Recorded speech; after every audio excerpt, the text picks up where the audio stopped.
আমার বন্ধুগণ, আমার নবীজি ছিলেন মডেল। আমার জীবনের যেই অঙ্গনটাকে আমরা সাজাতে চাবো, আমি আপনি সাজাতে চাবো, রাসূলকে সামনে রেখে যদি চলতে পারি, ইহকালীন কল্যাণ পেয়ে যাব, পরকালীন নাজাতটাও পেয়ে যাব। মহান রব্বুল আলামিন রাসূলকে যে মডেল বানিয়ে দিয়েছেন সে ব্যাপারে বলছেন, লাকাদ কানা লাকুম ফি রাসূলিল্লাহি উসওয়াতুন হাসানাহ।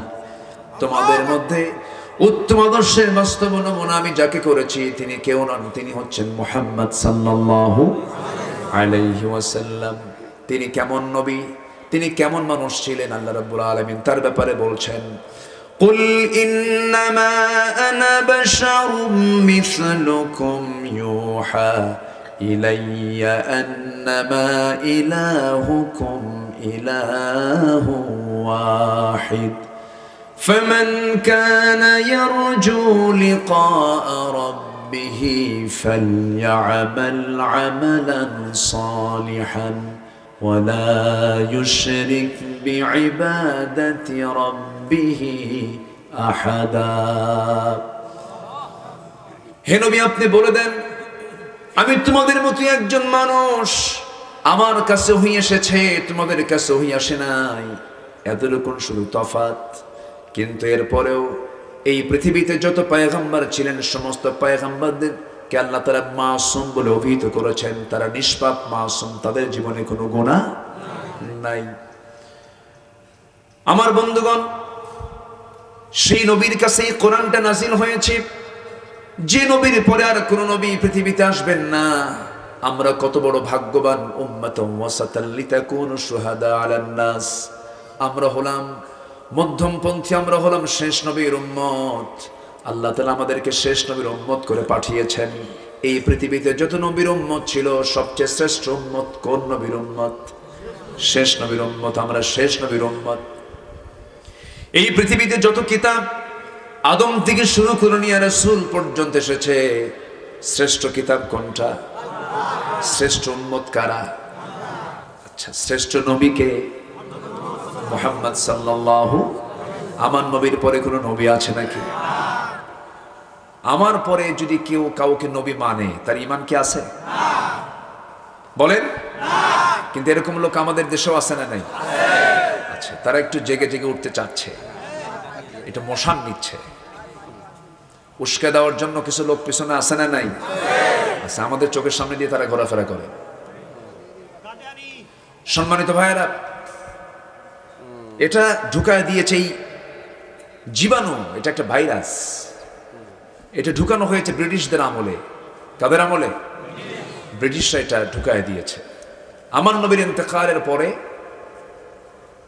বেশ কিছু নবুয়তের মিথ্যুক ভণ্ড দাবিদার তারা দাবি করেছে। এর মধ্যে আমাদের দেশে কিছু সম্প্রদায় আছে যাদের কার্যক্রম 213টা দেশে, 213 দেশে তাদের কার্যক্রম চলছে, এবং এদের পিছনে সবটা। আমার নবীর পরে যদি কেউ বলে যে আরেকজন নবী আছে, তার কি ঈমান থাকতে পারে? আসতে বলেন, থাকতে পারে? এটা কি অস্পষ্ট কথা না সুস্পষ্ট কথা? কোরআনে আছে না নেই? বলেন তো বক্তব্য। আল্লাহ রাব্বুল আলামিন বলেন, মা কানা মুহাম্মাদুন আবা আহাদিম মির রিজালিকুম ওয়ালাকির রাসূলুল্লাহি ওয়া খাতামান নাবিয়্যিন ওয়া কানা আল্লাহু বিকুল্লি শাইইন আলিমা। তোমাদের নবী মুহাম্মদ সাল্লাল্লাহু আলাইহি ওয়াসাল্লাম, তিনি কোনো প্রাপ্তবয়স্ক ছেলের সন্তানের তিনি জনক নন। তিনি হলেন শেষ পয়গম্বর। তারপরে কোনো নবী পৃথিবীতে আসবে না। তিনি হচ্ছেন শেষ নবী। আল্লাহ তাআলা তাকে এত সম্মান মর্যাদা দিয়েছেন। এই পৃথিবীতে একজন মানুষ দুনিয়াতে বসেই আর শাজিমের মেহমান হয়েছেন, তিনি হচ্ছেন মুহাম্মদ সাল্লাল্লাহু। একজন নবী আল্লাহকে দেখতে চান, আল্লাহ বলেন, লান তারানি, তুমি আমাকে দেখতে পাবে না। না আল্লাহ, আমি তোমাকে দেখবই। তুর পাহাড়ে আসো। তুর পাহাড় পর্যন্ত চলে গেলেন, জুতা পর্যন্ত খুলতে বলা হলো। আর আরেকজন পয়গম্বরকে আল্লাহ নিজে দাওয়াত দিয়ে বলছেন, আমার হাবিব আরশ আজিমের মেহমান বানায়া নিলাম। জোরে কোন সুবহানাল্লাহ। যে রাতে তার ইসরা হয়েছিল,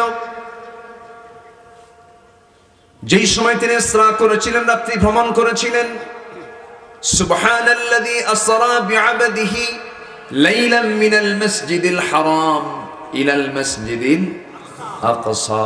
সেই মসজিদ আকসায় যখন তিনি চলে আসলেন, আমার নবীদের সৌজন্যে আদম থেকে শুরু করে নিয়ে ইসা পর্যন্ত যত নবী আল্লাহ তাআলা দুনিয়াতে পাঠিয়েছিলেন, সমস্ত পয়গম্বরদেরকে আমার নবীর সৌজন্যে সবাইকে আমার নবীর সঙ্গে সাক্ষাতের জন্য বাইতুল মুকাদ্দাসে হাজির করায় দিলেন। জোরে বলেন সুবহানাল্লাহ। নবীদের সম্মেলন হলো।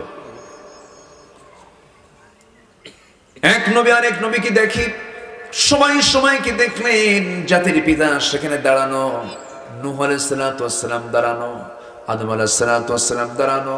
আল্লাহ তাআলা সব নবীকে হাজির করেছেন। দুরাকাত নামাজ শুরু হয়ে যাবে, মুসাল্লার সামনে ফাঁকা পড়ে আছে। মুসাল্লায় কে দাঁড়াবে? একজন আরেকজনের দিকে তাকায়া থাকে।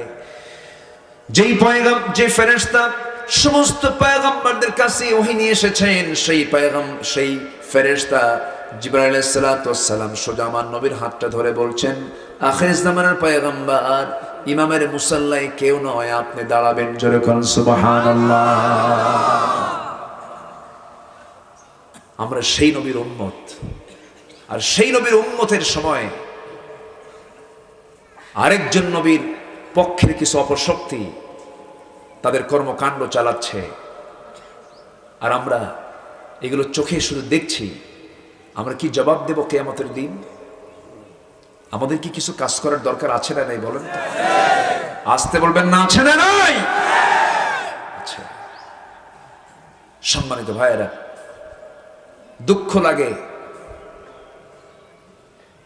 পার্থিব জগতের কিছু দুনিয়ার কাছে যাদের কাছে মূল্য আছে, এরকম জাতীয় লোকের বিরুদ্ধে কিছু কথা বললে মামলা হয়, সাজা হয়। আর রাসূলকে গালি দিলে বুদ্ধিজীবীর তালিকায় তার নাম চলে যায়। জোরে বলি নাউযুবিল্লাহ। আমাকে গালি দাও, আমার বাবাকে গালি দাও, আমরা মেনে নেব, সহ্য করব। কিন্তু রাসূলকে গালি দিবা, আল্লাহকে গালি দিবা, আল্লাহর দ্বীনকে নিয়ে কথা বলবে, সে যদি আমার বাপ হয়, ছাড়াছাড়ি নাই। ঠিক কি না? এই ক্ষেত্রে কোনো আপোষ নাই, আপোষ করা যাবে না। এটা ঈমান, এটা অস্তিত্ব। এটা কি অস্তিত্ব? ঈমান এটা। সম্মানিত ভাইয়েরা, আমার নবীর ইন্তেকালের পরে পৃথিবীতে আর কোনো নবী আসবে না। রাসূল বলেছেন, একটা প্রাসাদের সর্বশেষ সব কাজ শেষ হয়েছে, শুধু একটা ইট লাগানো বাদ আছে। একটা ইট লাগানোর মধ্য দিয়ে যেমন একটা প্রাসাদের কাজ শেষ হয়ে যায়, আমি হলাম নবুয়তের শেষ প্রাসাদ। আমি হলাম নবুয়তের শেষ প্রাসাদের শেষ ইট লাগানো ইট। আমার পৃথিবীতে আসার মধ্য দিয়ে নবুয়তের সিলসিলা বন্ধ। আমি আসা মানে এরপরে আর কোনো নবী আসবে না। আমি আসার মধ্য দিয়ে এটাও প্রমাণ হলো যে এরপরে কিয়ামত সংগঠিত হবে। এরপরে কি সংগঠিত হবে? কিয়ামত সংগঠিত হবে। নবীর আগমনটাও একটা কিয়ামতের লক্ষণ, কারণ আমার নবীর পর আর কোনো নবী নাই। আমার কথা কি বুঝতে কষ্ট হচ্ছে আপনাদের? খুলনার মানুষ তো খুব সুন্দর ভাষায় আপনারা কথা বলেন। আলহামদুলিল্লাহ, জোরে বলি আলহামদুলিল্লাহ। অতএব একটা বিষয় আমরা ক্লিয়ার হয়ে নিলাম, যেহেতু এই বিষয়টি নিয়ে খুব কথা চলছে। রাসূলের নবুয়ত নিয়ে যদি কেউ কোনো প্রকার ষড়যন্ত্র করে, যদি কোনো প্রকার কথা বলে, এই ক্ষেত্রে কোনো আপোষ করা যাবে না। আওয়ামী লীগ ভাই, বিএনপি ভাই, জাতীয় পার্টি ভাই, যে দলই করে সবে আমাদের ভাই, সমস্যা নাই। কিন্তু ইসলাম নিয়ে কথা বলবেন, জিহ্বা টেনে ছিড়ব আমরা। রাজি আছেন কারা কারা? হাত উঁচু করে দেখান মুসলমান।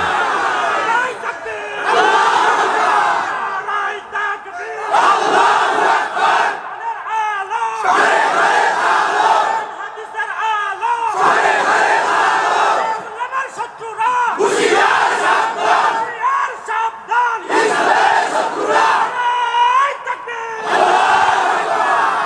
আল্লাহ কবুল করুন, জোরে বলি আমিন। আজ ১৫০০ বছর কোরআন নাজিল হয়েছে। কোরআনে কারীমের কোনো পরিবর্তন আছে? কোনো সংযোজন আছে? কোনো ভুল কেউ বলতে পেরেছে? ভুল ধরতে আসে যে সে ভুল খুঁজে পায়, সে নিজের জীবনের ভুল খুঁজে পায়। ডক্টর মরিস বুকাইলি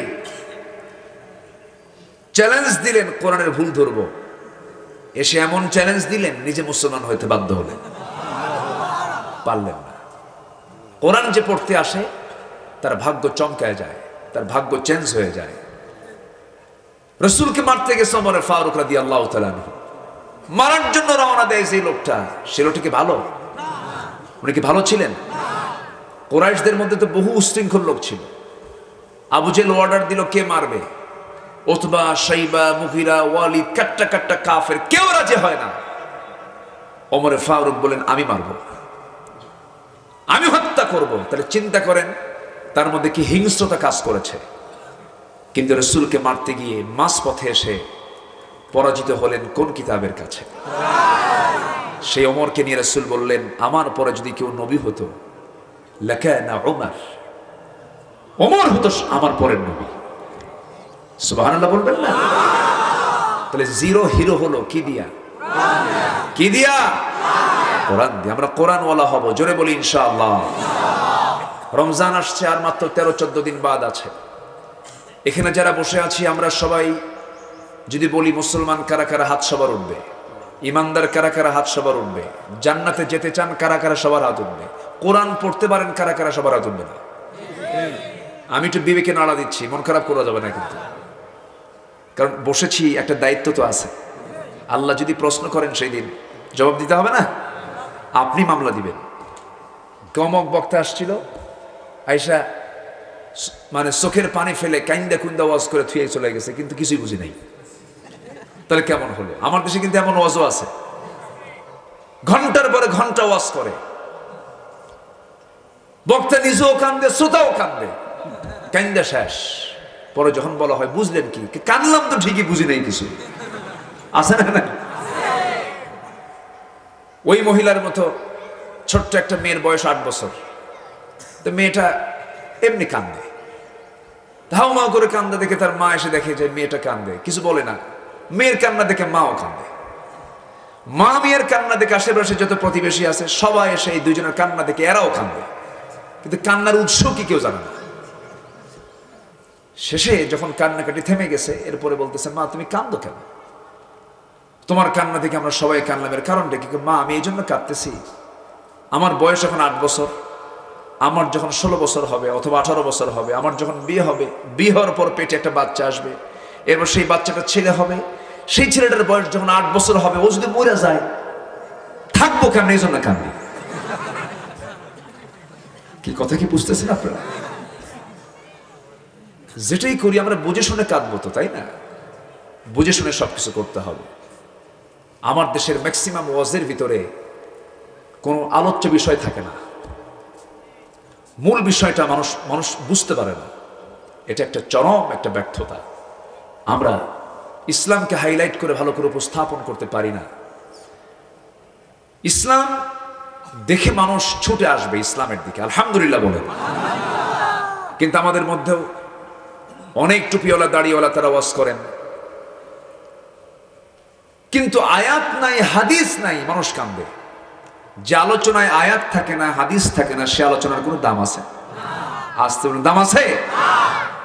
যারা শ্রোতা, আমি আপনাদেরকে লক্ষ্য করে বলতে চাই, কোনো মাহফিলে গিয়ে বসলে আগে দেখবেন যে এখানে আয়াত কয়টা তেলাওয়াত হলো,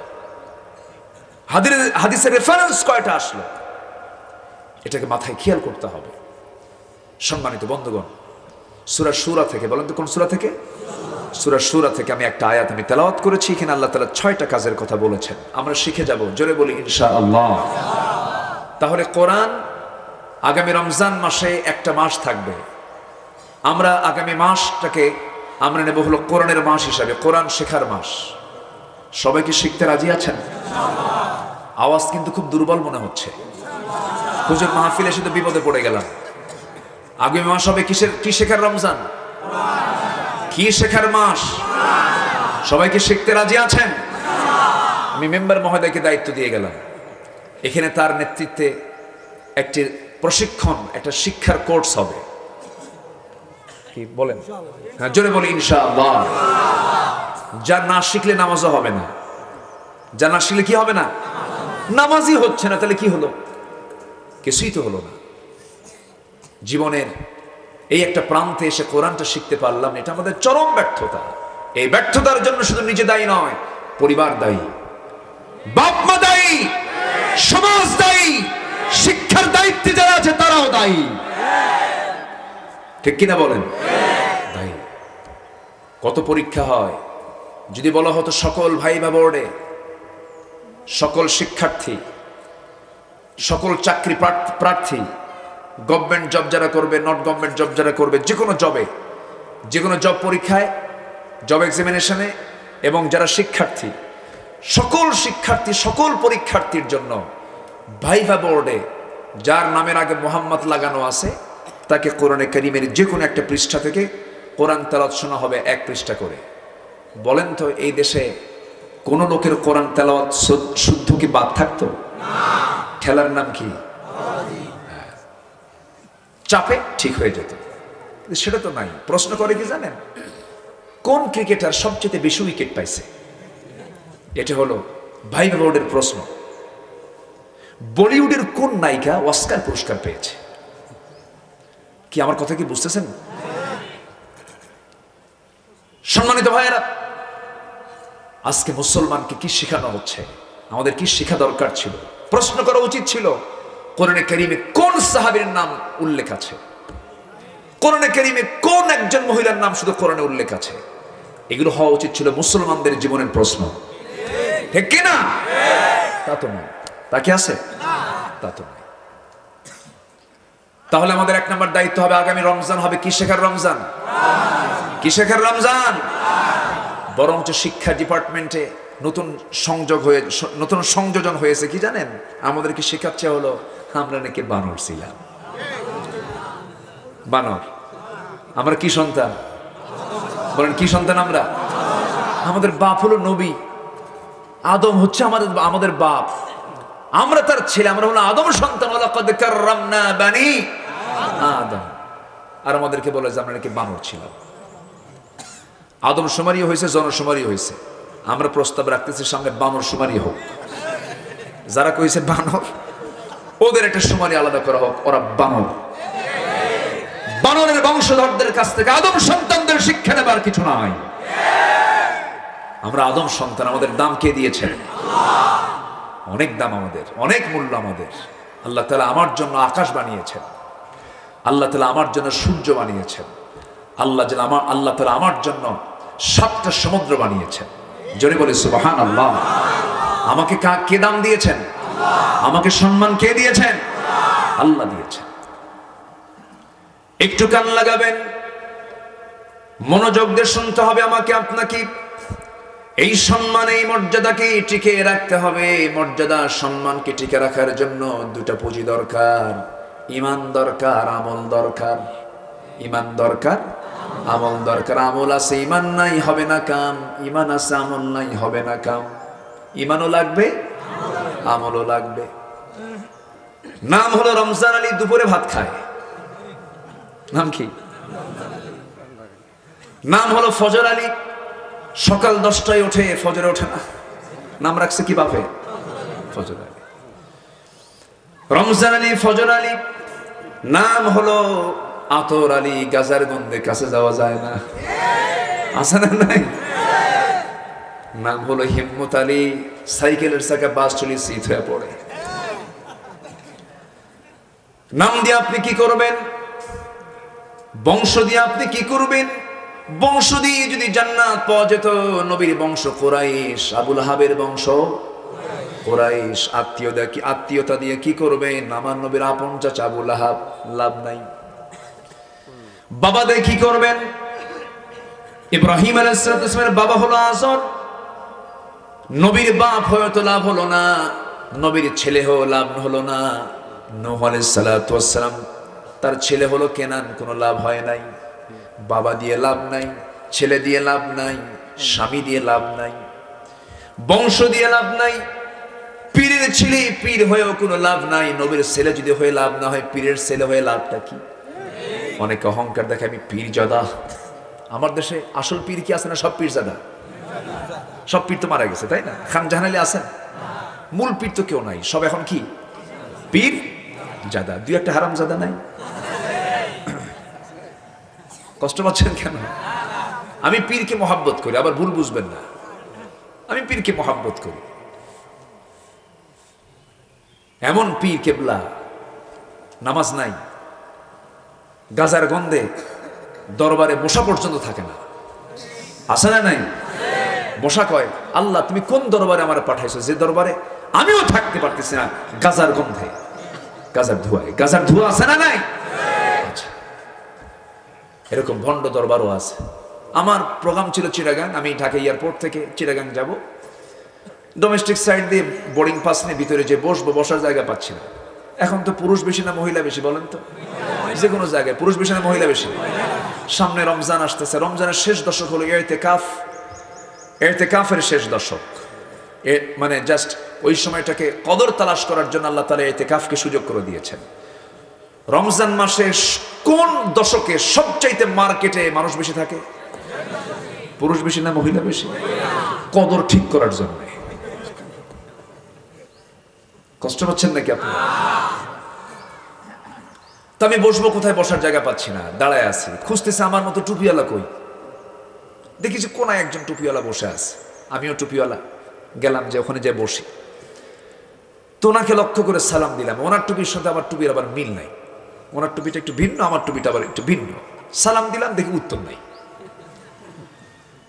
তো আমি ভাবলাম মনে হয় টুপি পছন্দ হয় নাই, ভালো করে সালাম দিলাম, তারপর উত্তর নাই। আমি নিজে উইলিংলি আবার বসলাম, বসে বললাম মুরব্বী সালাম দিয়েছি তো, তাও কোনো কথা নাই। এরপরে বললাম মুরব্বী আপনার নামটা? কেন? পীরজাদা। যখন কইছে পীরজাদা, আমি শুনলাম ঠিক আছে, ভালো সম্মানী মানুষ, আলহামদুলিল্লাহ। তা আপনি কে? আমাকে বলছে আপনি কে? বলে আমি হলাম নবীজাদা। কি কথা বলছেন? তাহলে আমার ডিগ্রি কি কম হলো না বেশি হলো? বেশি। লাভ কি? লাভ তো নাই। তা আমাকে বলতেছে আপনি নবীজাদা মানে? হ্যাঁ, আপনি যদি পীরের ছেলে হয়ে যদি পীরজাদা বলতে পারেন, আমার বাপ আদম, কোরআন বলতেছে ওয়ালাকাদ কাররামনা বানি আদম, আমি আদম সন্তান, আমার বাপ নবী, আমি তার জাদা, নবী জাদা। ঠিক আছে কিনা বলেন? কিছু লাভ নাই তো। লাভ হবে ইমান আমল, ইমান আমল। আল্লাহ তাআলা বলছেন দুটো কাজ করো, আমি তোমাকে ফার্স্ট ক্লাস জান্নাত, জান্নাতুল ফিরদাউস দিয়ে দেব। কার ওয়াদা এটা? আল্লাহর ওয়াদা। আল্লাহ রাব্বুল আলামিন বলেন ইন্নাল্লাযীনা আমানু ওয়া আমিলুস সালিহাতি কানাত লাহুম জান্নাতুল ফিরদাউসি নুজুলা খালিদিনা ফিহা লা ইয়াবগুনা আনহা হিওয়ালা। আল্লাহ রাব্বুল আলামিন বলেন নিঃসন্দেহে যারা ঈমান আনবে এবং আমল করবে, কোন আমল? বদ আমল না নেক আমল? যারা আমলে সালেহ, যারা নেক আমল যারা করবে, ঈমান যারা আনবে, এই দুইটা কাজ যারা ঠিক রাখবে, ঈমানও আনবে সাথে আমলও করবে, আমি আল্লাহ তাআলা আমার আরশ আজিমের পাশে আমি তাকে জান্নাতুল ফিরদাউসের মেহমান বানাবো। জোরে কোন সুবহানাল্লাহ। আরশ আজিমের ছায়া আছে না নাই? আসতে বলবেন না, আছে না নাই? সেই ছায়াতে আল্লাহ তাআলা 7 শ্রেণীকে মেহমান বানাবেন। কয় শ্রেণীকে বলেন? 7 শ্রেণীকে মেহমান বানাবেন। আর শাজিমের ছায়ার মেহমানকে সবাই হতে চায় নাকি? কোনো ছায়া থাকবে না কার আরশের ছায়া ছাড়া, কার আরশের ছায়া ছাড়া কোনো ছায়া থাকবে না সেদিন। সাবআতু ইযিল্লুহুমুল্লাহু ফি যিল্লিহি ইয়াওমুন লা যিল্লা ইল্লা যিল্লুহু। 7 শ্রেণীকে আল্লাহ রাব্বুল আলামিন আরশের ছায়ার নিচে স্থান দিয়ে দিবেন, যেদিন কোনো ছায়া থাকবে না আরশের ছায়া ছাড়া। এর মধ্যে 1 নম্বর হলো ইমামুন আদিলুন, ন্যায় বিচারককে আল্লাহ তাআলা সেদিন আরশ আজিমের ছায়ার নিচে স্থান দিবেন। আমার বন্ধুগণ, বিচারকের দাম কিন্তু সবার ঊর্ধ্বে। এক নম্বর হলো বিচারককে আল্লাহ তাআলা আরশ আজিমের ছায়া দিবেন, কারণ বিচার যদি সঠিক হয় সমাজ ঠিক থাকে, বিচার যদি ব্যাঠিক হয় সমাজটা এলোমেলো হয়ে যায়, ঠিক কি না?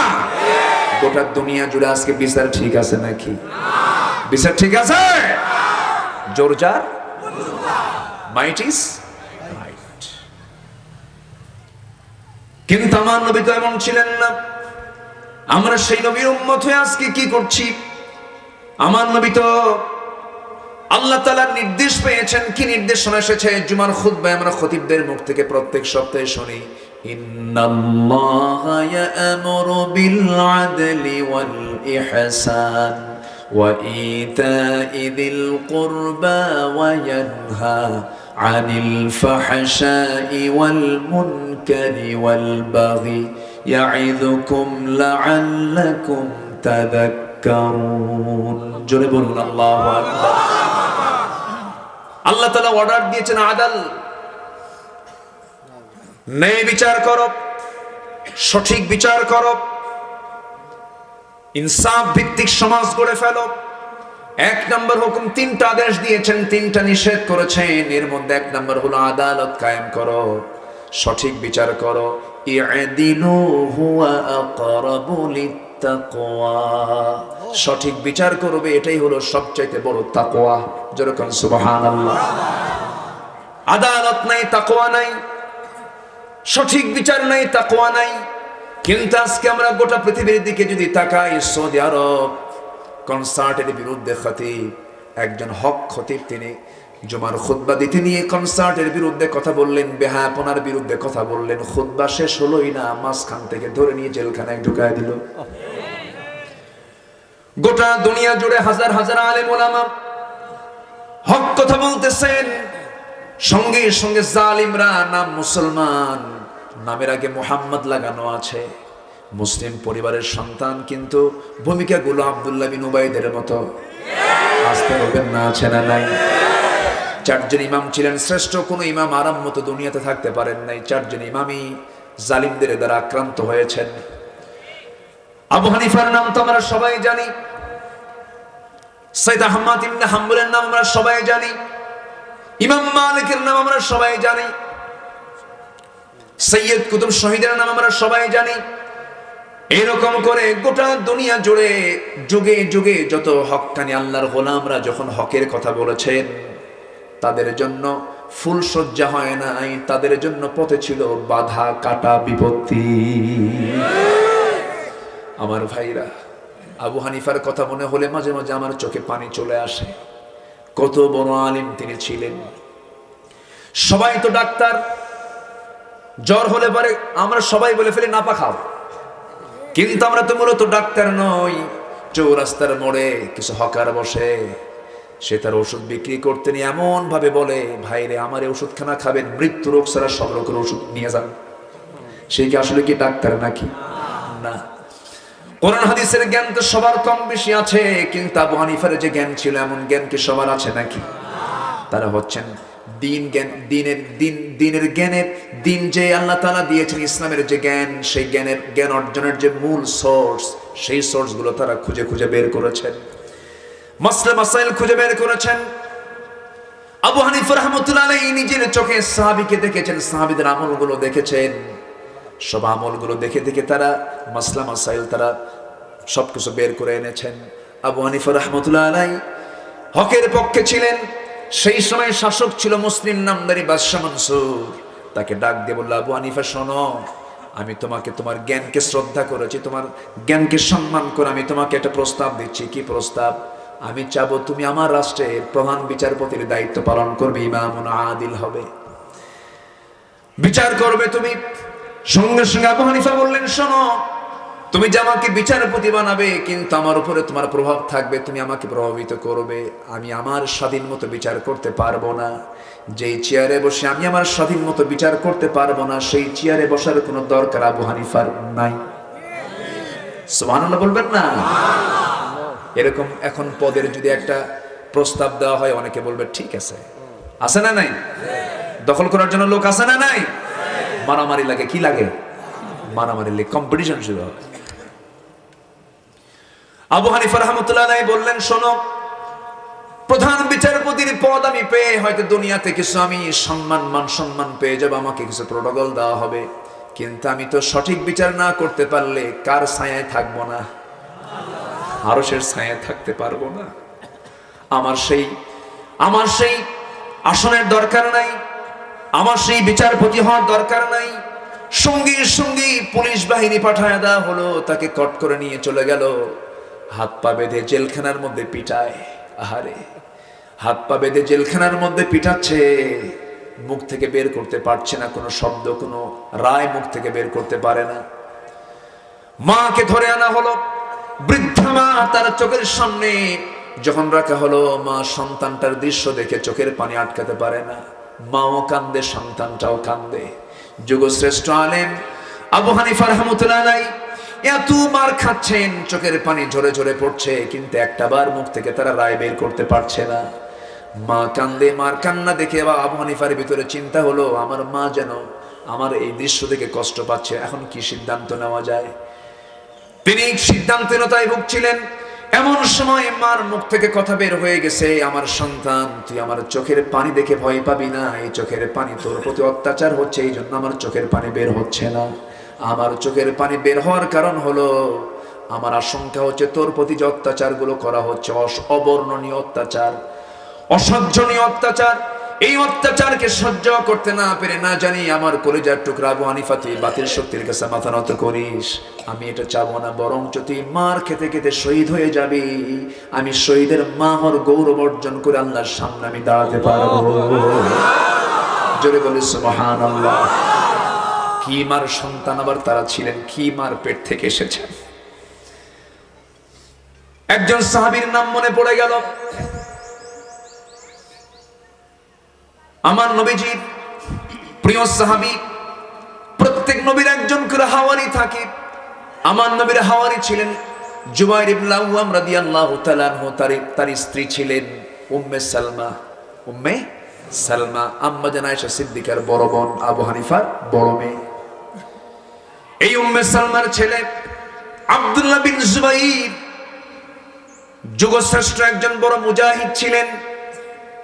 বাদশা হাজ্জাজ বিন ইউসুফের সময় হাজ্জাজ বিন ইউসুফ ইমানদার মুজাহিদদেরকে ধরে নিয়ে নাক কেটে দিচ্ছে, কান কেটে দিচ্ছে, অঙ্গহানি করে দুনিয়া থেকে বিদায় করে দিচ্ছে। এই হাজ্জাজ বিন ইউসুফের বিরুদ্ধে মোকাবেলা করবে কারা কারা? এই জিহাদের ময়দানে অংশগ্রহণ করতে যাচ্ছেন আব্দুল্লাহ বিন জুবাইর, উম্মে সালমার ছেলে। আব্দুল্লাহ বিন জুবাইর যখন যুদ্ধের ময়দানে যাবেন, মাকে ডাক দিয়ে বলছেন, মা তোমার বয়স 80 পার হয়ে গেছে, তুমি চোখে দেখো কম, চামড়াগুলো কুঁচকে গেছে। আমার নবীজি তাকে জাতুন নিতাকাইন খেতাবে ভূষিত করেছেন। যে রাত্রে আমার নবীজি হিজরত করে ওই গুহার মধ্যে যে তিনটা দিন 3টা রাত ছিলেন, খাবার কে দিয়ে গেছে? খাবার কেউ দিয়ে যায় না। সেই মহিলা হচ্ছেন ওই উম্মে সালমা রাদিয়াল্লাহু তাআলা। জাবালে সূর যারা দেখেছেন, জাবালে সূর আমার যাওয়ার সুযোগ হয়েছে, এখনো দুর্গম। সেই দুর্গম গুহার ভিতরে কেউ খাবার পৌঁছা দেয় নাই।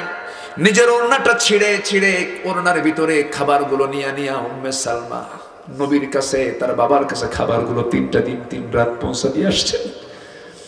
এই উম্মে সালমা অনেকগুলো হাদিস বর্ণনা করেছেন। 2 বোন তারা ছিলেন আম্মা জান আয়েশা, উম্মে সালমা, দুজন সবচেয়ে বেশি হাদিস বর্ণনা করেছেন মহিলা সাহাবীদের ভিতরে। উম্মে সালমা রাদিয়াল্লাহু তাআলা আনহা 80 বছর বয়স হয়ে গেছে।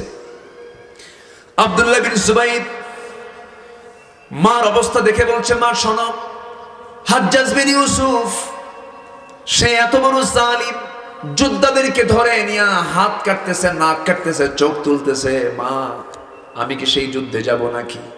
সঙ্গে সঙ্গে উম্মে সালমা বলছে, বাজান এই প্রশ্ন তুই মুজাহিদ হয়ে করলি কেমনে রে? তুই আমাকে এই প্রশ্ন করলি কেন? একটা ছাগল জবাহ করার পরে ওই ছাগল দিয়া ভুনা করুক, অথবা ভুনা করুক, কিমা করুক, ভেজে খাক, ঝোল দিয়ে খাক, ছাগল যেমন কোনো টের পায় না, তুই জিহাদে অংশগ্রহণ করার পর তুই শহীদ হয়ে যাবি, তোর নাক কাটবে, কান কাটবে, তোর তো দেখার বিষয় নাই, তুই যাবি, শহীদ হবি, আমি শহীদের মা হওয়ার গৌরব অর্জন করবো। যেরকম সুবহানাল্লাহ। আব্দুল্লাহ বিন জুবাইর এবার মাকে জড়িয়ে ধরে বলছে, মা শোনো, ও মা, আমি আল্লাহর কসম করে বলি, আমি মৃত্যুকে ভয় পাই নাই, আমি বাতিলকে পরোয়া করি না, কিন্তু আমি তোমাকে একটু পরীক্ষা করলাম। জীবনের শেষ সময়, তোমার জীবনের শেষ বেলা, যে কোনো সময় তুমি মারা যাবে, আমার মৃত্যুর এই ধকলটা তুমি সহ্য করতে পারবে কিনা, এই জন্য আমি তোমাকে চেক করলাম। যুদ্ধে অংশগ্রহণ করেছেন আব্দুল্লাহ বিন জুবাইর, যুদ্ধ করতে গিয়া শাহাদাত বরণ করলেন, শহীদ হয়ে গেলেন। হাজ্জাজ বিন ইউসুফ সে করলো কি, আব্দুল্লাহ বিন জুবাইরের লাশটা তার লোকজন দুইটা পা ধরে ঝুলায় রাখলো গাছের ডালে, ঝুলায় রাখছে গাছের ডালে। 3টা দিন 3টা রাত সেই লাশ কেউ নামানোর সাহস পায় না, এত বড় জালিম ছিল হাজ্জাজ বিন ইউসুফ। 3টা দিন পর ওই বৃদ্ধা মা এসে দেখে তার সন্তানটার লাশ ঝুলায় রেখেছে গাছের ডালে। দেখে কত বড় শক্ত কলিজা, হাসি দিচ্ছে, মুস্কি হাসি দিচ্ছে, আরে আমার সন্তান শহীদ হয়ে গেছে। যেরকম সুবহানাল্লাহ। সঙ্গে সঙ্গে বলছেন, ও ও মুসলমানরা, তোমরা কি দেখো নাই ঘোড়সওয়ারের ঘোড়ার পিঠ থেকে এখনো নামানোর সময় হয় নাই, আমার সন্তানটার জানাজা কখন হবে? উম্মে সালমা যখন সামনে হাজির হলেন, লোকজন সব জড়ো হয়ে গেছে, লাশটা নিচের দিকে নামানো হলো। হাজ্জাজ ইবনে ইউসুফ সে নিজে শাসক, সে নিজেও সামনে আসে দাঁড়ালো। উম্মে সালমা একটা হাদিস বর্ণনা করলেন, শোন, উপস্থিত যারা আছে তোমরা সবাই শুনে রাখো, বনু সাকিফ গোত্রের একজন মিথ্যুক শাসকের জন্ম হবে।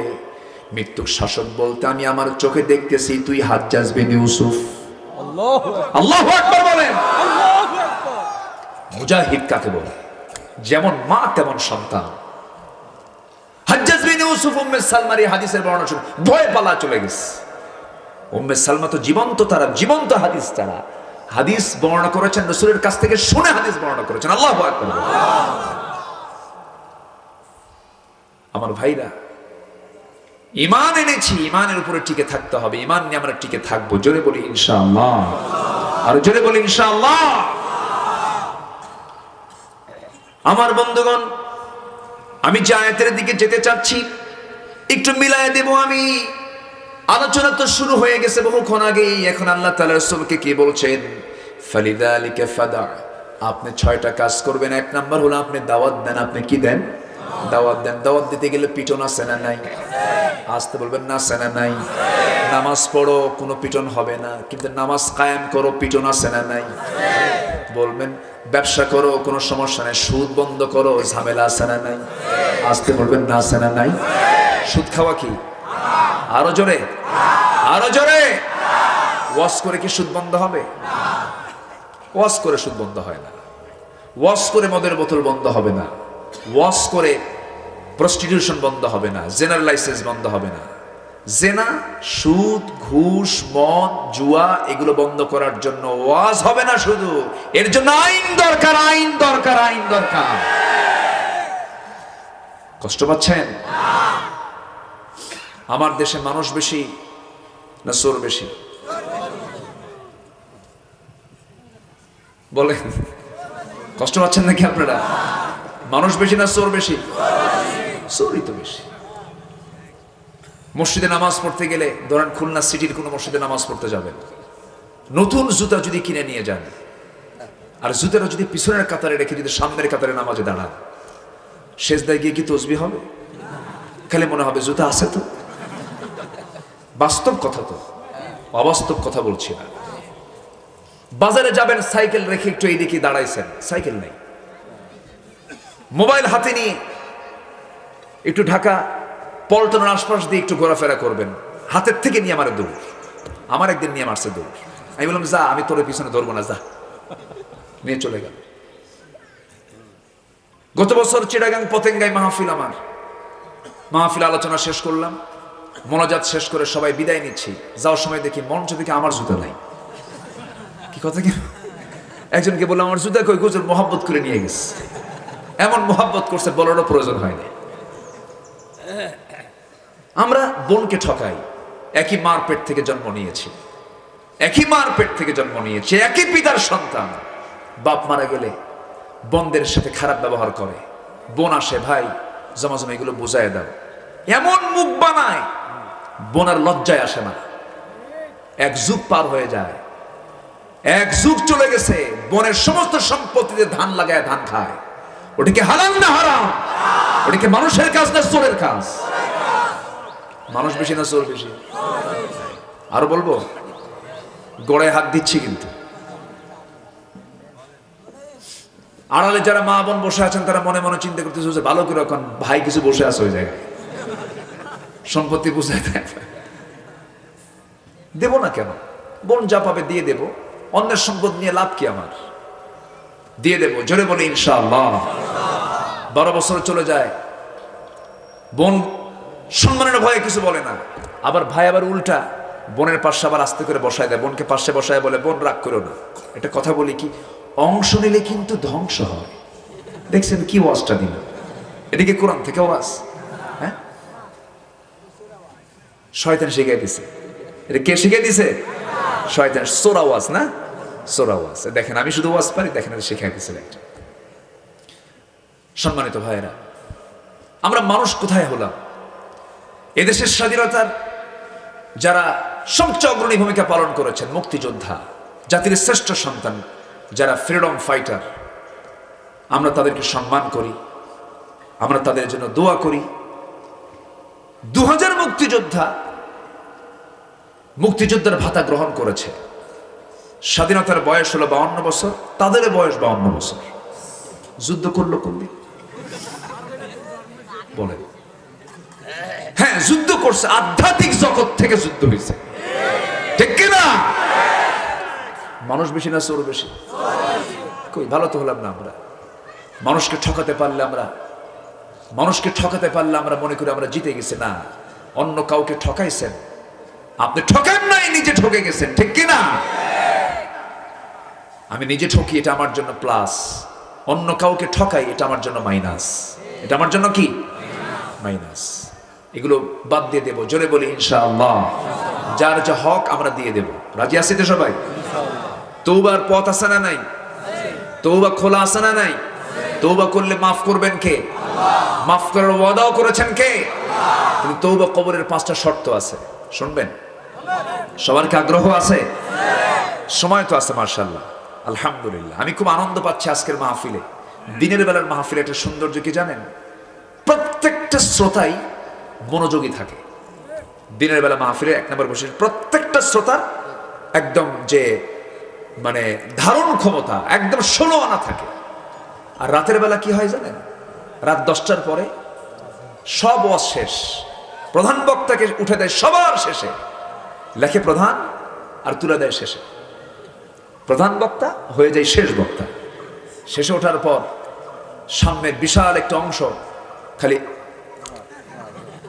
এরকম করে, বুঝলেন তো? আচ্ছা, এরকম শ্রোতার সামনে কি কথা বলা যায় কোন? এরপরে কি করবেন? মানে ঘুমন্ত শ্রোতার সামনে কথা বলা মানে হলো পাগলির সাথে ঘর সংসার করা। মানে বিয়ে হয়ে গেছে, বউ পাগলি, ইজাব কবুল তো হয়ে গেছে, সংসার তো করতে হবে। কি কথা কি বুঝতেছেন? সেদিক থেকে দিনের মাহফিলই ভালো। বলি আলহামদুলিল্লাহ, ঠিক আছে না? আজকের মাহফিলটা অনেক সুন্দর, তো বলি আলহামদুলিল্লাহ। আল্লাহ তুমি মাহফিলকে কবুল করো, জোরে বলি আমিন। সম্মানিত ভাইয়েরা, তাহলে বোনের সম্পত্তি কি মেরে খাওয়া যাবে না? আমরা তওবা করে ফিরে আসবো কার পথে? আল্লাহর পথে। দাওয়াত দেব কার পথে? হকের দাওয়াত না বাতিলের দাওয়াত? নামাজ পড়বো, নামাজের জন্য ডাকবো, নামাজ কায়েমের সংগ্রাম করব, জোরে বলি ইনশাআল্লাহ। কোন লোকটা? হ্যাঁ, প্রথম কাজ এই মাহফিল, এটাই প্রথম দিনে আমি শুরু করলাম। শুরু যখন হয়েছে হবে এখন নিয়মিত ইনশাআল্লাহ। আমার এবছর আমি যত মাহফিল করেছি, আমার রাতের চাইতে দিনের মাহফিলই বেশি। আমি দিনটাকে বেশি পারফেক্ট মনে করি। রাতে এই ওয়াজ হয় না, বুঝে বুঝে কথা বলার রাতে সে পরিবেশ থাকে না সুন্দর।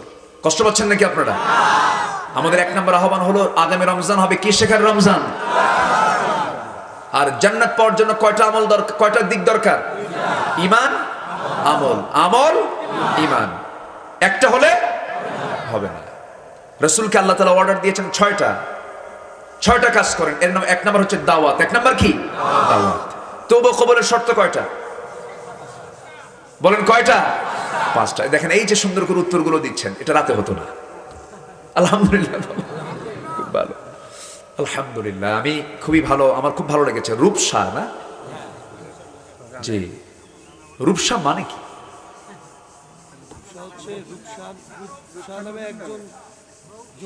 আচ্ছা, মানে রূপ, রূপ ভালো তো, রূপ তো ভালো তাই না?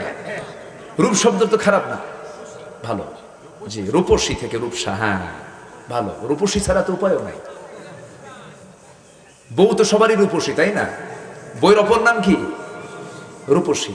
কালো হোক ধলা হোক সবই রূপসী। আলহামদুলিল্লাহ বলেন, জোরে বলি আলহামদুলিল্লাহ। ভালো। এলাকার নাম থাকে বউ বাজার, থাকে না? বউ বাজার আছে না? আচ্ছা, সেখানে বউ পাওয়া যায়। হ্যাঁ, ও বেটারা বাড়ি থাকে আর বউরা বাজার করে, এই জন্য বউ বাজার। দেখেন কি সুন্দর তফসির করছে, খুব ভালো। তো এক নম্বর হলো আমরা দাওয়াত দেব কার পথে? আল্লাহ বলছেন সেই লোকের চাইতে উত্তম কথা কার হতে পারে? আল্লাহ তাআলা একটা আয়াতে বলছেন, আল্লাহ রাব্বুল আলামিন বলেন, ওয়ামান আহসানু কাওলাম মিম্মান দাআ ইলাল্লাহি ওয়া আমিলা সালিহান ওয়া ক্বালা ইন্নানি মিনাল মুসলিমিন। জোরে বলুন আল্লাহু আকবার। তার কথার চাইতে উত্তম কথা কার হতে পারে? যে মানুষকে আল্লাহর দিকে ডাকে। ডাকবে শুধু একজন না, সবাই। সবাই দাওয়াতে কাজ করতে হবে, সবাইকেই কাজ করতে হবে। এটা কার হুকুম? আসতে বলবেন না, কার হুকুম? আল্লাহর হুকুম। এই যে ভাই কই যান? বসে যাওয়া নাই, বসেন আর কিছুক্ষণ। আমি যেতে দেই না কাউকে, একটু বসেন। মাহফিলে বসে মজা পেতে হবে।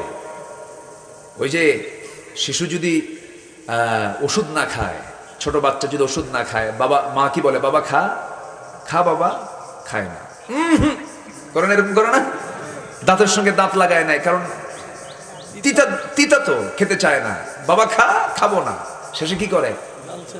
দুই হাত দুই পা ধরে খা। কিন্তু এই যে ধমকটা দিলে, এই যে জোর করে খাওয়ালো, এটা কি বাচ্চার অকল্যাণ না কল্যাণ? কল্যাণ। যুবক মন খারাপ করো না, থাকো। কত সময় চলে যায় কত দিকে, আমরা শেষ পর্যন্ত থাকবো। জোরে বলি ইনশাআল্লাহ। মাহফিলে বসে যদি মজা না পাওয়া যায়, সেজদা দিয়ে যদি মজা না পাওয়া যায়, কোরআন তেলাওয়াত করে যদি দিলটা না ভরে, তাহলে ভাবতে হবে দিলের মধ্যে মরিচা জমেছে, ঠিক কি না? মরিচা সাফ করতে হবে, ধুয়ে মুছে সাফ করে আমরা জিকির করব কার? আসতে বলবেন না, কার? আল্লাহ তাআলা। আমার ভাইয়েরা, আল্লাহ রাব্বুল আলামিন আরেক জায়গায় বলছেন, উদউ ইলা সাবিলি রাব্বিকা বিল হিকমাতি ওয়াল মাউইযাতিল হাসানাহ ওয়াজাদিলহুম বিল্লাতী হিয়া আহসান। হে রাসূল, আপনি মানুষকে দাওয়াত দেন হিকমতের মধ্য দিয়া, প্রজ্ঞার মধ্য দিয়া এবং উত্তম নসিহতের মধ্য দিয়া। এখানে হিকমত মানে কিন্তু আমরা অনেকে উল্টা বুঝি। হিকমত মানে হলো কৌশল করে দাওয়াত দেওয়া। এখানে কৌশল মানে কিন্তু হককে আড়াল করা নয়। এখানে দাওয়াত দিতে গিয়ে বিন্দু পরিমাণ কোনো হককে আড়াল না করে সেই দাওয়াত দেওয়া। জোরে বলেন সুবহানাল্লাহ। আমার নবীর সামনে এসে এক সাহাবী দাঁড়ালেন, রাসূলকে খুঁজতেছেন। 4-5 দিন হলো রাসূলকে খুঁজে পান না। মক্কার হাওয়াটা এত খারাপ, আবু জেহেল এমন প্রতিকূল পরিবেশ তৈরি করে রেখেছে, রাসূল প্রকাশ্যে দাওয়াতি কাজ করতে পারছেন না। আমার নবীজি কোথাও বের হতে পারছেন না। গিফার গোত্র থেকে একজন সাহাবী ইসলাম কবুল করার সময় আবু যর নামে একজন যুবক রাসূলকে খুঁজে বের করার জন্য মক্কায় আসছেন। হারামের চতুর্পার্শ্ব দিয়ে ঘোরাফেরা করছেন, রাসূলকে তালাশ করছেন, কিন্তু পাচ্ছেন না। আমার নবীজির সাংবাদিক সাহাবী ছিলেন, গোয়েন্দা সাহাবী ছিলেন সাইয়েদনা আলী রাদিয়াল্লাহু তাআলা আনহু। দেখে ফেললেন এই যুবকটা নতুন চেহারা, নতুন এলাকায় এসেছে। এই যুবকটাকে চট করে ধরলেন, বললেন তোমার বাড়ি কোথায়? গেফার গোত্রে আমার বাড়ি। কাকে খুঁজো? শুনেছে আব্দুল্লাহর পুত্র মুহাম্মদ নামে নাকি আল্লাহর পয়গম্বর আছে, আমি তাকে দেখতে চাই। সঙ্গে সঙ্গে বলছে, এই যুবক যা বলেছে একবার বলেছ, আর বলতে যেও না। মক্কায় দাওয়াত দেওয়ার কোনো পরিবেশ নাই। আবু জেহেল সব বন্ধ করে দিয়েছে। আমার নবীজির দাওয়াতের নিবন্ধন বাতিল করেছে, দল বাতিল করেছে, সাহাবায়ে কেরামকে রিমান্ডে নিচ্ছে, মারতেছে, পিটতেছে। এই সময় তুমি এসেছো রাসূলকে খোঁজার জন্য। যদি রাসূলকে যদি দেখতেই চাও, শর্ত হলো তুমি প্রকাশ্যে কিছু বলতে যেও না, আমি সোজা সোজা সামনে সামনে চলবো, তুমি আমার পিছে পিছে আসবে। আমার পিছে পিছে আসতে নিয়ে যদি আমি সামনে কোনো বিপদ লক্ষ্য করি তাহলে আমি জুতা ঠিক করার ভান করে আমি বসে যাব, তুমি চলতেই থাকবে। না জানি যদি হঠাৎ করে তারা জেনে যায় তোমাকে টুকরো টুকরো করে দুনিয়া থেকে বিদায় করে দেবে। এমন প্রতিকূল অবস্থা ছিল, আবু জেহেল করে রেখেছিল। আমার নবীর সামনে সাইয়েদনা আলী আবু যরকে নিয়ে গেলেন। আমার নবীর সামনে যখন দাঁড়ালেন, দাঁড়ানোর সঙ্গে সঙ্গেই রাসূল তাকে দেখলেন। আবু যর রাসূলকে দেখলেন। আবু যর বলছেন, এমন সুন্দর চেহারার মানুষ আল্লাহর নবী ছাড়া আর কেউ হতে পারে না। আমার নবীর চেহারার দিকে তাকায়া বলে ফেললেন, আশহাদু আল্লা ইলাহা ইল্লাল্লাহু ওয়াহদাহু লা শারীকা লাহু ওয়া আশহাদু আন্না মুহাম্মাদান আবদুহু ওয়া রাসূলুহু। হেদায়েতের মালিক কে? আল্লাহ। আসতে বলবেন না কে? সেই গেফার গোত্র থেকে আবু যর এসে কালিমা পড়ে মুসলমান হয়ে যায়। আর সকাল বিকেল আবু জেহেল রাসূলকে দেখে, কিন্তু হেদায়েত নাই। হেদায়েতের মালিক কে? আল্লাহ। আসতে বলবেন না কে? সবচেয়ে বেশি কোরআন নবীর কণ্ঠ থেকে শুনেছে কোন লোকটা বলেন? বলেন। সবচেয়ে বড় মানের শ্রোতা কে ছিল? আবু জেহেল। সবচেয়ে বেশি শুনেছে আবু জেহেল নবীর কণ্ঠের তেলাওয়াত। সারা রাত ধরে আমার নবীজি নামাজে তেলাওয়াত করেন, বসে বসে তেলাওয়াত করেন, আল্লাহর কালাম তেলাওয়াত করেন। আবু জেহেল পাশে দাঁড়ায় থাকে। যতক্ষণ তেলাওয়াত চলে ততক্ষণ আবু জেহেল থাকে। আবু জেহেল ফার্স্ট লাস্ট কোরআন শুনে এটাই সিদ্ধান্ত নিয়েছে, মুহাম্মদ যে তেলাওয়াত গুলো করে নিঃসন্দেহে এটা ওহীর তেলাওয়াত। এই তেলাওয়াত যদি মক্কার কুরাইশ যদি জেনে যায়, আমি আবু জেহেল আমার চেয়ারে চলে যাবে। আবু জেহেল সবই জানতো, সবই বুঝতো, শুধু ক্ষমতাকে পাকাপোক্ত করার জন্য নবীজির বিরোধিতা করেছে, ঠিক কিনা? এখনো আছে না নাই? এখনো আছে না নাই? আচ্ছা, সব জানে, সব বোঝে, কিন্তু সিয়ার ছাড়বো না। সিয়ার ছাড়বো না। কিন্তু ফেরাউন ছাড়ছে কি ছাড়ে নাই? হামান ছাড়ছে কি ছাড়ে নাই? নমরুদ ছাড়ছে কি ছাড়ে নাই? সব ছেড়ে দিয়েছে। আমার ভাইয়েরা, আমার নবীজি বলছেন, আবু যর তুমি আজকে আমার হাতে বায়াত নিয়েছো, কালিমা পড়েছো, দাওয়াত পেয়েছো, আল্লাহর কালিমার দাওয়াত পেয়েছো, ইসলাম কবুল করে নিয়েছো, কিন্তু মক্কার হাওয়া কিন্তু ভালো না।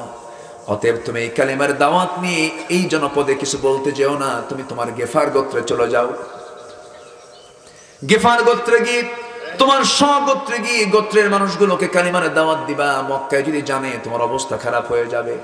আবু যর গেফারি কালিমা রমিও সুদা পান করে নিয়া কাবার চত্বরের সামনে যখন দাঁড়ালেন, কাবার দরজা দেখলেন, আর আবেগটাকে ধরে রাখতে পারলেন না, চিৎকার মেরে বলে ফেললেন, লা ইলাহা ইল্লাল্লাহ।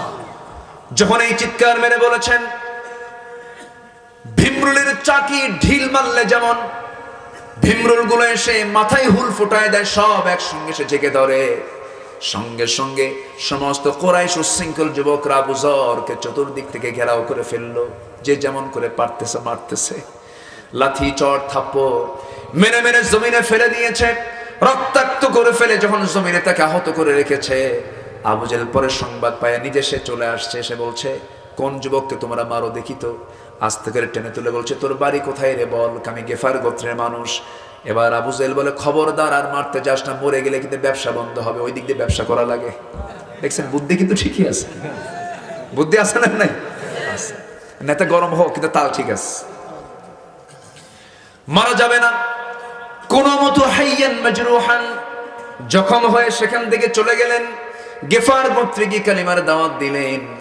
বহুদিন পরে আমার রাসূল একদিন বলছেন, আবু যর আমি তোমাকে মানা করার পরও তুমি প্রকাশ্যে গিয়ে কালিমার দাওয়াত দিলা কেন? বলছেন, হুজুর এত বড় মহাসত্যকে আড়াল করা যায় নাকি? এত বড় সত্যকে আড়াল করা যায় নাকি? হুজুর আমার মনে হচ্ছিল ওরা আমাকে মেরে মেরে রক্তাক্ত করে শহীদ করে দিত, আমি আল্লাহর জান্নাতে চলে যেতাম। জোরে বলি সুবহানাল্লাহ, আরো জোরে বলি সুবহানাল্লাহ। দাওয়াতি কাজ আমরা করব। আবু জেহেল বলতো, মুহাম্মদ কোনদিন তুই আমার কাছে আসবি না কালিমার দাওয়াত দিতে। রাসূল বলতেন, দিনে যাব না, রাত্রে যাব। আমার নবী সবচেয়ে বেশি দাওয়াত দিয়েছেন কাকে? সবচেয়ে বেশি কোরআন শুনছে কে? আবু জেহেল। অথচ সালমান ফার্সি, ইরানের মানুষ, পারস্যের মানুষ, রাসূলকে কোনদিন দেখলেন না, শুনলেন না, জানলেন না, খবর পেয়ে গেছেন, কিতাব দেখে দেখে রসুলকে খুঁজে খুঁজে বের করেছেন। আগের আসমানে কিতাবগুলো দেখেছেন। মদিনার মাটিতে তিনি প্রথমে খ্রিস্টান ছিলেন, প্রথমে অগ্নি পূজক ছিলেন, এরপরে খ্রিস্টান হয়েছিলেন। এরপরে তিনি রসুলকে খুঁজে খুঁজে বের করলেন। মদিনার মাটিতে রসুলকে খুঁজে বের করার সঙ্গে সঙ্গে রসুলকে বলছেন, মুহাম্মদ আমি তোমাকে কিছু মান্যতের টাকা দেবো। কে মান্যত খায় না, মান্যত আমি নেব না, আমি আপনাকে হাদিয়া দেবো। হ্যাঁ, আমি হাদিয়া গ্রহণ করতে পারি। এরপরে শুধু পিঠের দিকে তাকায় সালমান ফার্সি বারবার তার পিঠের দিকে তাকাচ্ছে। রাসূল টের পেয়ে গেছেন এই সালমান তো, এই যুবক তো আমার পিঠের সিলমোহরটা দেখতে চাচ্ছে, সে আগের কিতাবে দেখেছে। সঙ্গে সঙ্গে আমার নবীজি পিঠের চাদরটা আস্তে করে সরাইয়া দিলেন, নবুয়তের সিলমোহরটা প্রকাশ পেয়ে গেল।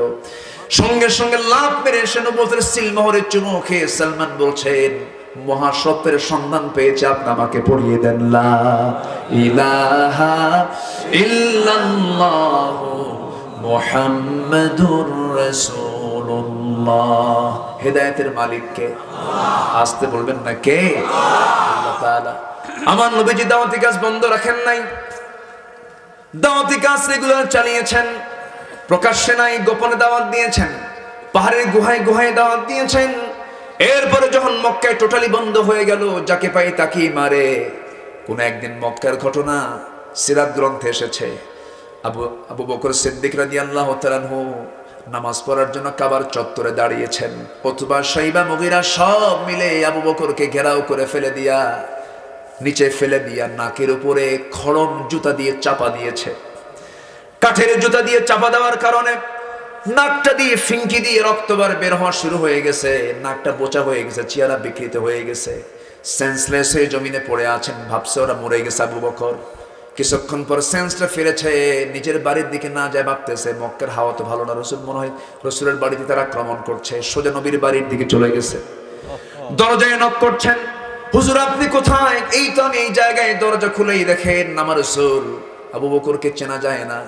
রসুল বলছেন, আবু বকর তোমার এমন অবস্থা হলো কেন? কি হয়েছে? হুজুর নাকটা আমার বোচা করে দিয়েছে। কিছু খাইছো নাকি? না, কিছু খাই নাই। আসো ভিতরে আসো, কিছু খাও।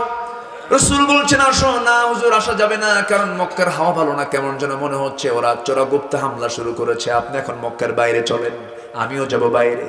দুজন বন্ধু, 3 বছরের ছোট বড়, এই দুইজন একসঙ্গে তারা কাফিরদের রক্ত চক্ষু আড়াল করে মরু অঞ্চলের দিকে চলে গেলেন, ফাঁকা অঞ্চলের দিকে চলে গেলেন। পরিবেশটা একটু ঠান্ডা হয়ে যাবে। যেতে যেতেই বলছেন, আবু বকর তোমার যে পরিমাণ রক্তক্ষরণ হচ্ছে, তুমি তো মারা যাবে, তোমার জন্য খাদ্যের দরকার। মেষের পাল খুঁজলেন, উটের পাল খুঁজলেন, কিচ্ছু পাচ্ছেন না। এমত অবস্থায় দেখতে পেলেন একটা ছাগলের পাল। ছাগলের সেই পালের একজন রাখালকে দেখে রাখালকে ডাক দিয়ে বলছে, রাখাল একটা ছাগি দেবে নাকি? কি করবেন আপনি? দুধ দহন করব। কেন? আমার বন্ধু রক্তাক্ত অবস্থা, একটু দেওয়া যায় নাকি? দেখো তো। কেন দেওয়া যাবে না? কেন? ছাগলগুলোর মালিক আমি না, আমি দিলে পরে আমানতের খেয়ানত হয়ে যাবে। রসুল খুব খুশি হলেন। আরে ইমান নাই কিন্তু আমল আছে। কি আছে?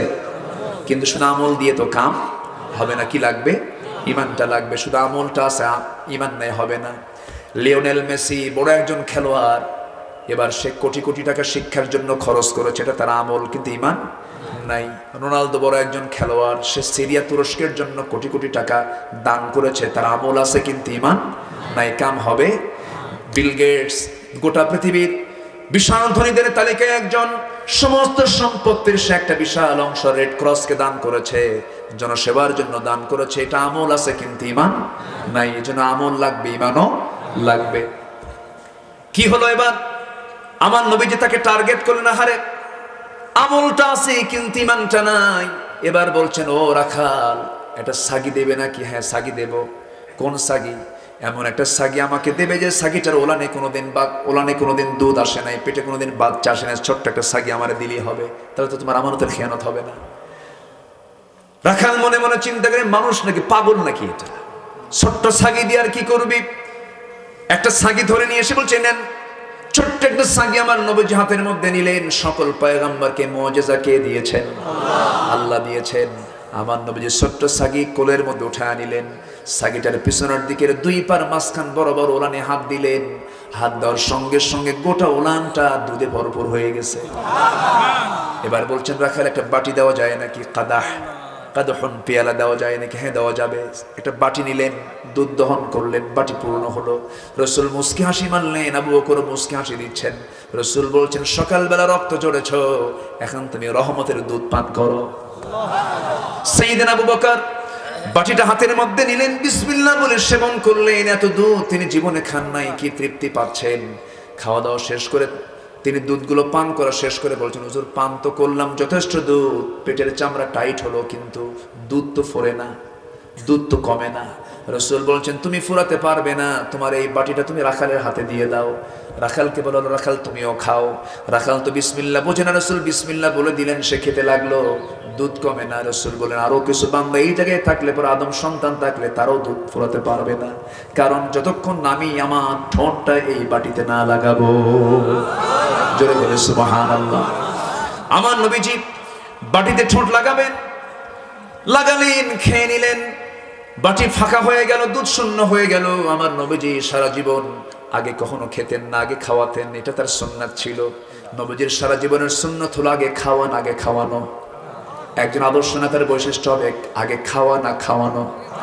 আমার নবীজি আগে খেতেন না, খাওয়াতেন। আজকের নেতাগুলো আগে খায় না খায়, শুধু খাই না।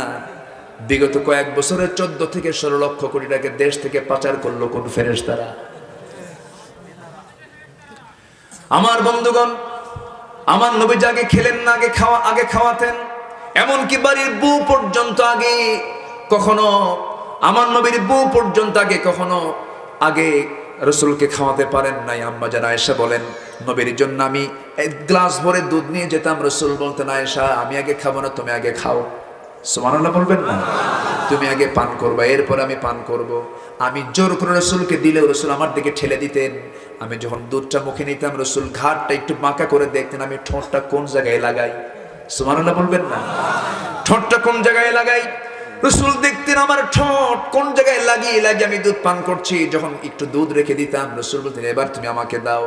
গ্লাসটা দিতাম, রাসূল গ্লাসটা নিতেন, যেই দিকে আমার ঠোঁট আঁকানো ছিল সেই দিকে ঠোঁট লাগায় আমার সঙ্গে ঠোঁটটা লাগায় তিনি দুধ পান করতেন। জোরে বলে সুবহানাল্লাহ।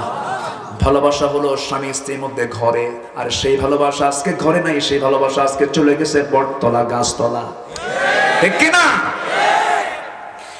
আমার নবীজি সবাইকে আগে খাওয়াতেন। এরপরে বলছেন, ওরে আবু বকর চলো আমরা চলে যাই। ও রাখাল তুমি থাকো, রাখালের চোখে পানি। রাখাল বলছে, আমি যাব আপনার সাথে। কেন? আমার আপনাকে খুব চয়েস হয়ে গেছে। সুবহানাল্লাহ বলবেন না? রাসূল বলছেন, আমার সঙ্গে গেলে ছাগলগুলো দেখবে কি আমাদের খেয়ানত হয়ে যাবে। হ্যাঁ তাও তো কথা, ঠিক আছে আপনি চলে যান, যাওয়ার অনুমতি দিচ্ছে, আপনি চলে যান। তবে একটা শর্ত হলো, আপনি কি দোয়াটা পড়লেন এই দোয়াটা আপনি আমারে শিখাইয়া দিয়ে যান। কি দোয়া পড়লাম আমি? ওই যে আপনি ওলানে হাত দিলেন, দোয়া পড়লেন, ওলানের দুধ পুরো হয়ে গেল, ভরা হয়ে গেল দুধ, আমরা খেলাম, আপনি দোয়াটা আমাকে শিখিয়ে দিয়ে যাবেন। সঙ্গে সঙ্গে রাসূল বলছেন, ওই দোয়া তুমি শিখলে তো হবে না। কেন, কি হয়েছে? কারণ তোমার মধ্যে শিরকিয়াতের পচা দুর্গন্ধ সেখানে ঢুকে আছে। শিরকিয়াতের পচা দুর্গন্ধ সরিয়ে দিয়ে তাওহীদের অমিল ওষুধা তোমাকে পান করতে হবে। এবার ওই রাখাল বলছে, আমার মন বলছে আপনি মক্কার মাটিতে যে নবীর জন্ম হয়েছে, আপনি আব্দুল্লাহর পুত্র মুহাম্মদ। জোরে আল্লাহু আকবার। আমার নবীজি মুস্কি মুস্কি হাসি মেরে বলছে, ও রাখাল তুমি আমাকে চিনতে পেরেছো, তোমাকে ধন্যবাদ। রাখাল কেঁদে কেঁদে বলে, আশহাদু আল্লা ইলাহা ইল্লাল্লাহু ওয়াহদাহু লা শারীকা লাহু ওয়া আশহাদু আন্না মুহাম্মাদান আবদুহু ওয়া রাসূলুহু। হেদায়েতের মালিক কে? আসতে বলবেন না কে? কি প্রতিকূল পরিবেশে রাসূল দাওয়াত দিয়েছেন। কথা বলবো? এক নম্বর হলো দাওয়াত, ফালিদালিকা ফাদা। হে রাসূল আপনি দাওয়াত দেন। এই সূরাটা নাজিল হয়েছে মক্কায়। কোথায় নাজিল হয়েছে? মক্কায়। হে রাসূল আপনি দাওয়াত দেন। ওয়াস্তাকিম কামা উমিরতা, আপনাকে যা আদেশ করা হয়েছে তার উপর আপনি অটল থাকেন। আপনি নড়াচড়া করবেন না, যত ঝড়ঝাপটা আসুক এদিক সেদিক যাবেন না, আপনি অটল থেকে যাবেন। আপনি দাওয়াতি কাজ করুন, আপনি অটল থাকুন। ঈমান আনা সহজ, ঈমান টিকে রাখা কঠিন। আল্লাহ তাআলা আরেক জায়গায় বলছেন, ইন্নাল্লাযীনা ক্বালু রাব্বুনাল্লাহু সুম্মা ইসতাকামু তাতানাসসালু আলাইহিমুল মালায়েকা আল্লা তাখাফু ওয়া লা তাহজানু ওয়া আবশিরু বিল জান্নাতিল্লাতী কুনতুম তুআদুন। জোরে বলুন আল্লাহু আকবার। যারা বলবে আমাদের রবকে, আসতে বলবেন না কে? সুম্মা ইসতাকামু, এবং এর উপরে যারা অটল থাকবে। সুম্মা ইসতাকামু ফাস্তাকিম কামা উমিরতা, এই আয়াতের তাফসীর এসেছে রাসূলের শেষ জীবনে কয়েকটা দাড়ি পেকেছিল। এই দাড়িগুলো পাকার কারণ হিসাবে আম্মা জান আয়েশা বললেন, ইয়া রাসূলুল্লাহ, আপনার দাড়ি কিছু পেকে গেছে। আপনাদের দাড়ি তো পেকে গেল, আপনি তো বুড়া হয়ে যাচ্ছেন। বউরা কয় না? আসতে কয়, আরে কয় না বউরা? কয় তো, বলবেন তো কথা। আবার বাচ্চারা কয়, হ্যাঁ কয়। তোমাদের কারা কয়? বলে তো। আমার রাসূল বলছেন, আয়েশা রে, আমি তো বুড়ো হয়ে যাচ্ছি। হ্যাঁ বুড়ো হয়ে গেছি, বুড়ো হয়ে যাচ্ছি। আমি বুড়ো হয়ে যাওয়ার কারণ আছে কি? একটা আয়াত আমাকে বুড়া বানায় দিয়েছে। কোন আয়াত? ফাস্তাকিম কামা উমিরতা। এই আয়াত আমাকে বুড়া বানায় দিয়েছে। এই আয়াতটা যখন আমি পড়ি তখন আমার কাছে খুব টেনশন হয়, আল্লাহ জানি আমার ইস্তেকামাতকে পছন্দ করছেন কিনা। এই জন্য আমি টেনশন করি। এই টেনশন আমার দাড়িগুলো পেকে গেছে, আমি বুড়ো হয়ে গেছে। আয়েশা, আমার বন্ধুগণ রাসূলের মতো এত বড় আল্লাহর কাছের মানুষ যদি এত বড় টেনশন করেন, আমার আপনার টেনশন করার দরকার আছে না নাই? আসতে বলবেন না, আছে না নাই? আমার বন্ধুগণ, টিকে থাকতে হবে। যুগে যুগে যত আল্লাহর পছন্দের বান্দারা সব টিকে ছিলেন। যত পরীক্ষা এসেছে সমস্ত পরীক্ষায় তারা পাশ করেছেন না ফেল করেছেন? ঈমান এনেছেন, ঈমানটাকে টিকে রেখেছেন। একজন মহিলার কথা এই মুহূর্তে মনে পড়লো, আসিয়ার কথা। কার বউ বলেন? আসতে বলবেন না, কার বউ? স্বামীটা এত খারাপ, সেই ঘরে আসিয়ার মতো মানুষ ঈমানটাকে টিকে রেখেছেন। জোরে কোন সুবহানাল্লাহ। ফেরাউন যদি রাজা হয়, রানীকে বলেন, বলেন, রানী কি ছোটখাটো কোনো পদ নাকি? বলেন, ছোট পদ? আচ্ছা, চেয়ারম্যান মূল চেয়ারম্যান না চেয়ারম্যানের বউ চেয়ারম্যান? কোন তো?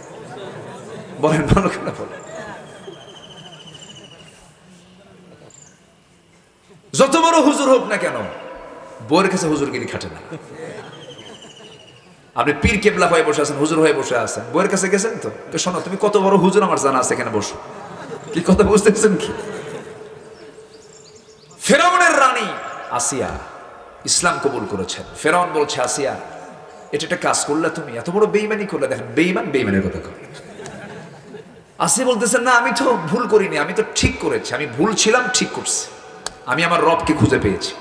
আপনি আপনার রবকে খুঁজে বের করেন। ফেরাউন বলছে, আসিয়া শোনো, আমি তোমার রবকে চিনি। তোমার রব যে, আমারও সব রব, সে সব জানি, সব বুঝি, কিন্তু আনা রব্বুকুমুল আলা। কি কথা কি বুঝতেছেন? আনা রব্বুকুমুল আলা, এই রব মানে কিন্তু সেই রব না। ফেরাউন বলেছিল এই রব মানে হলো, আমি মিশর এলাকার, এই এলাকার আমি রাজত্ব চালাই। আমার রাজত্বে ওই মুসা এসে যে তাওরাত কিতাবের প্রচার করবে আর নতুন আইন করবে, সুদ বন্ধ করবে, জেনা বন্ধ করবে, আকাম কুকাম বন্ধ করবে, এগুলো আমি করি। এগুলো বন্ধ করতে দেব না। এগুলো কি এখনো নাই? আসতে বলবেন না, আছে না নাই? শুধু কথার মার প্যাচ। কি কথার মার প্যাচ? অনেকে বলে না যে আমরা কি কোরআন পড়ি না? আমরা তো তাহাজ্জুদ পড়ি, কোরআন পড়ি। আছে না এরকম মার প্যাচ? আছে না নাই? আছে, কিন্তু কিচ্ছু না, এগুলো ভুয়া।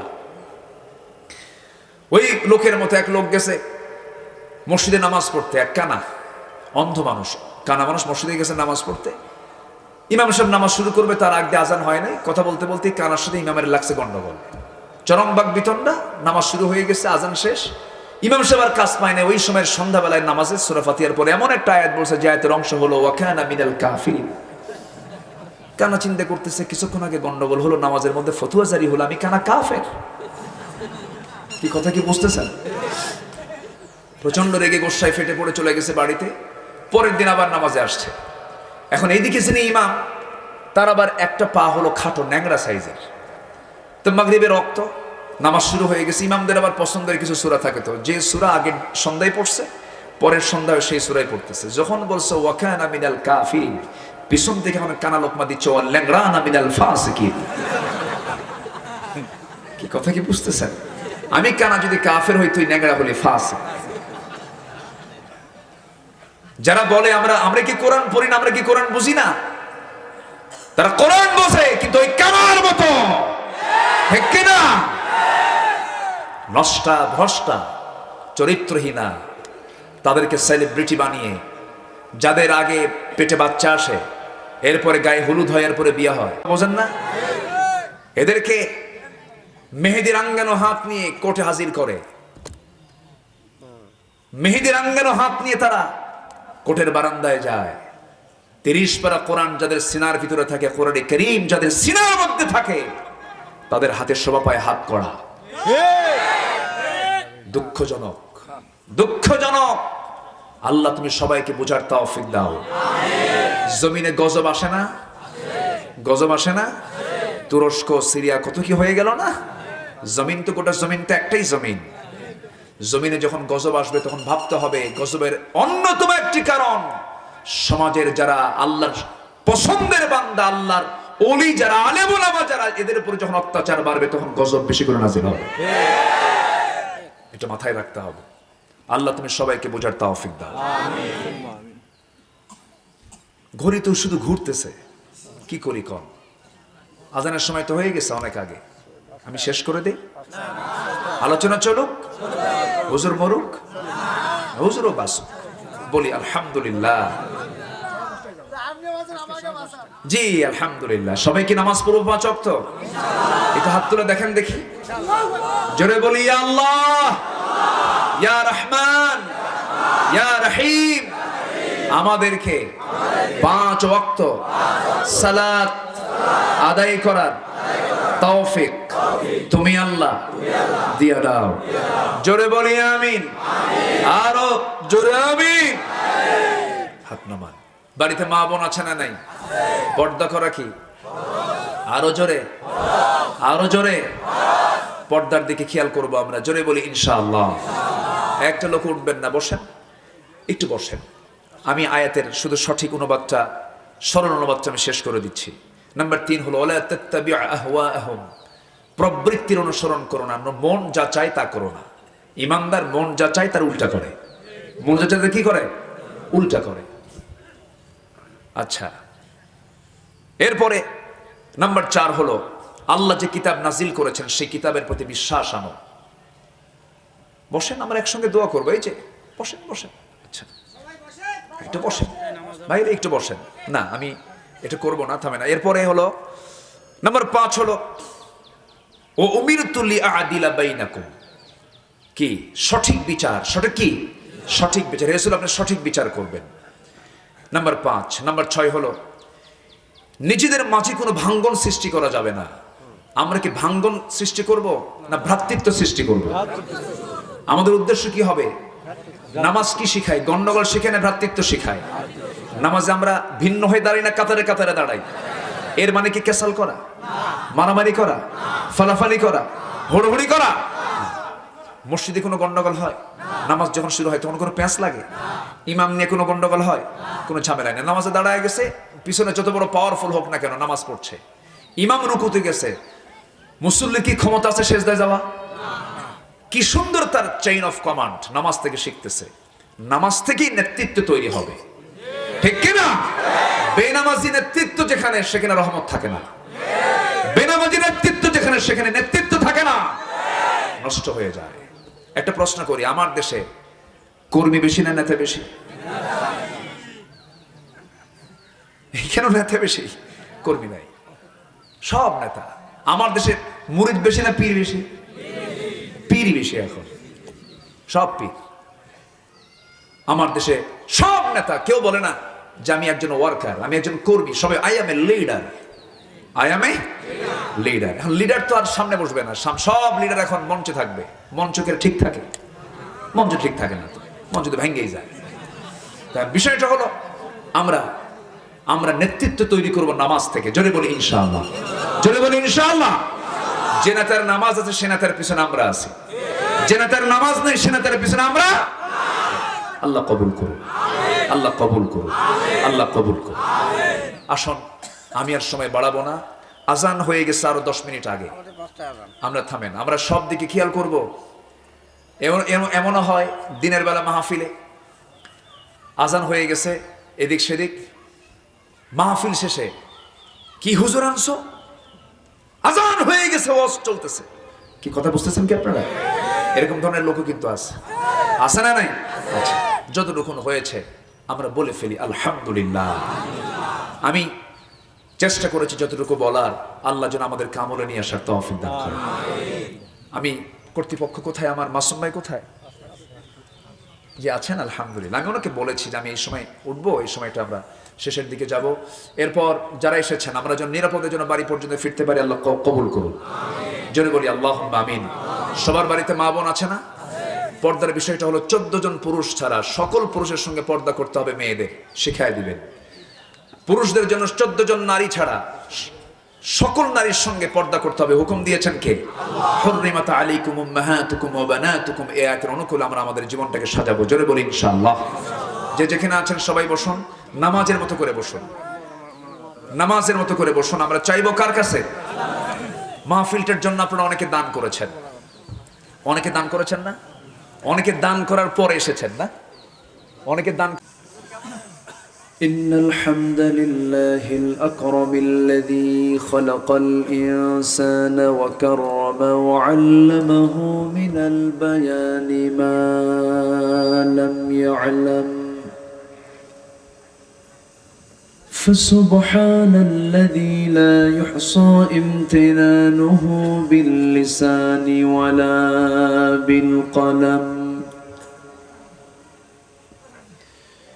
نشهد أن لا إله إلا الله وحده لا شريك له ونشهد أن سيدنا وحبيبنا ومولانا محمدا عبده ورسوله الذي أرسله بالحق بشيرا ونذيرا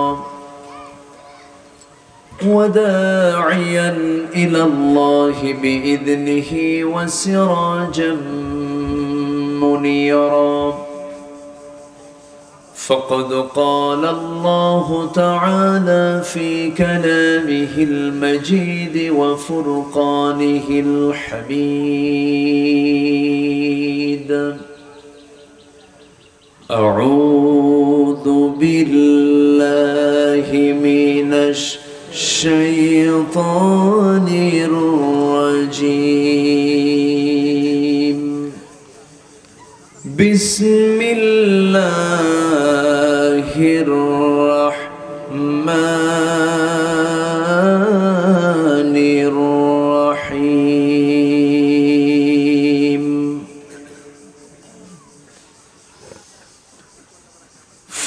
فلذلك فادع واستقم كما أمرت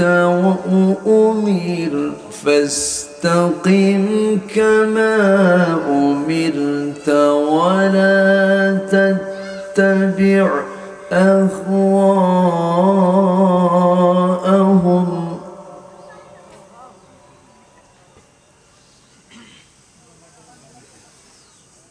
وقل آمنت بما أنزل الله من كتاب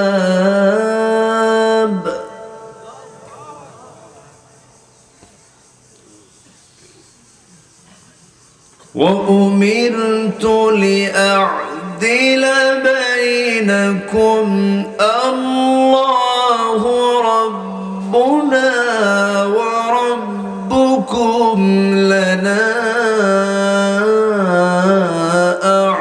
أعمالنا ولكم أعمالكم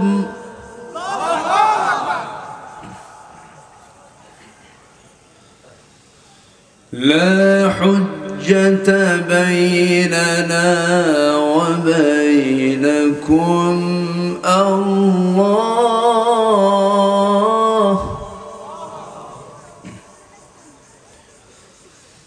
الله يجمع بيننا وإليه المصير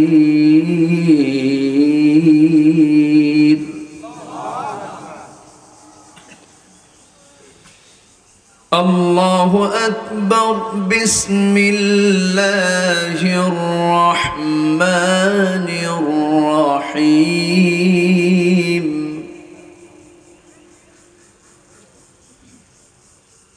إن الله وملائكته يصلون على النبي يا أيها الذين آمنوا صلوا عليه وسلموا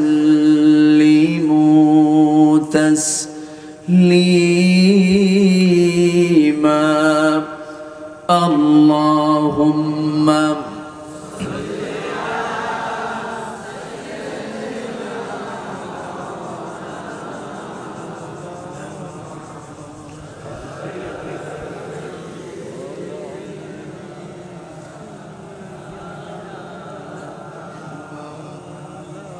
একটু মহব্বত দিয়ে নবীর প্রেমে মাতোয়ারা হয়ে জবান খুলে উচ্চ আওয়াজে সবাই বলুন আল্লাহুম্মা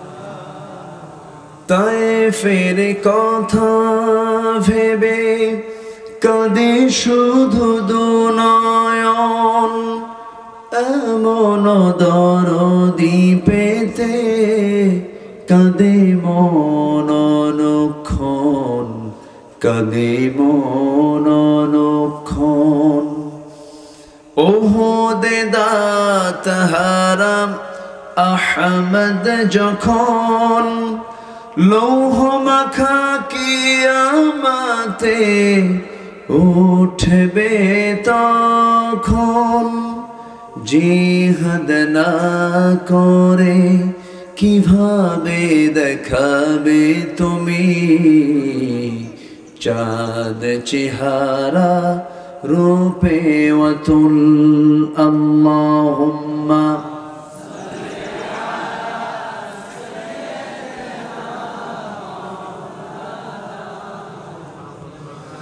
وعلى آله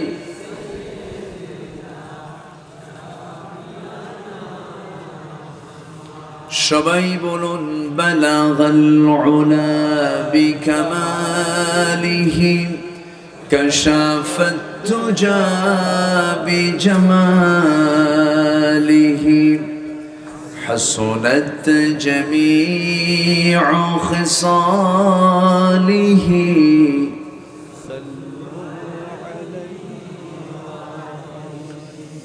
صورة يوسف بدار حكمة لقمان ما قارئ قرآن باري يهدي لساد مان ما بلغ العلا